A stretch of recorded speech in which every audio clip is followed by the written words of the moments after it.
आज का टॉपिक एक डिटेल्ड लॉन्ग आंसर टाइप है।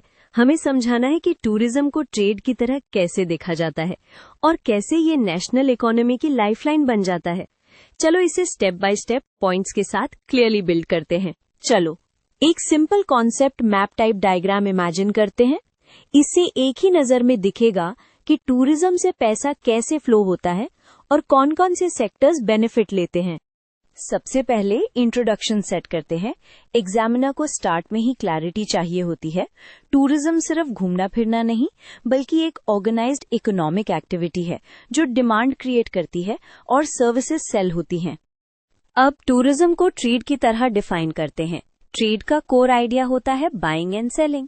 टूरिज्म में भी सर्विसेज सेल होती हैं, transport, hotels, food, guides, tickets, और ये सब रेवेन्यू जनरेट करता है।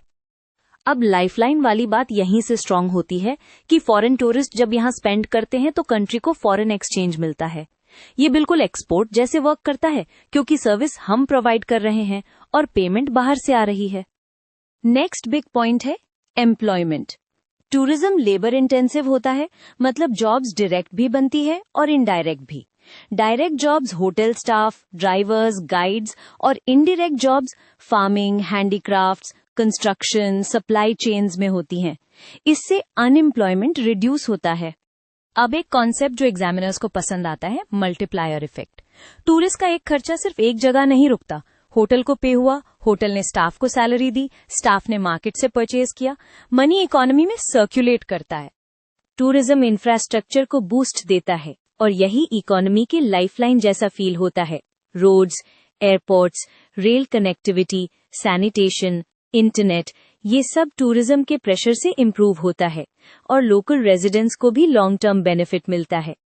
रीजनल डेवलपमेंट का एंगल बहुत इंपॉर्टेंट है। टूरिज्म रिमोट और बैकवर्ड एरियाज में भी इनकम ले जा सकता है। इससे रीजनल इम्बैलेंस कम होता है और लोकल प्रोडक्ट्स को मार्केट मिलता है। Handlooms, crafts, local food, home stage. अब गवर्नमेंट रेवेन्यू और नेशनल इनकम का पॉइंट ऐड करते हैं।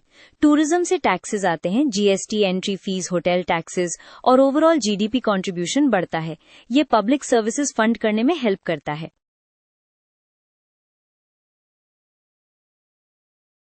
टूरिज्म एक सॉफ्ट पावर टूल भी है। Culture exchange, heritage promotion, country image building, ये लॉन्ग टर्म ट्रेड और इन्वेस्टमेंट को भी अट्रैक्ट करता है। मतलब टूरिज्म इनडायरेक्टली और डोर्स खोलता है। एक बैलेंस्ड आंसर में चैलेंजेस भी ब्रीफली आने चाहिए, वरना आंसर वन साइडेड लगता है। ओवर टूरिज्म से pollution, waste, crowding, heritage damage हो सकता है। इसलिए sustainable tourism, rules, capacity limits, local community involvement जरूरी है। अब कंक्लूजन टाई अप करते हैं। एक स्ट्रॉन्ग एंडिंग में आप क्लियर बोलते हो, टूरिज्म एक सर्विस ट्रेड है जो foreign exchange, jobs, infrastructure, regional growth और रेवेन्यू के थ्रू इकोनॉमी को कंटिन्यूअसली सपोर्ट करता है।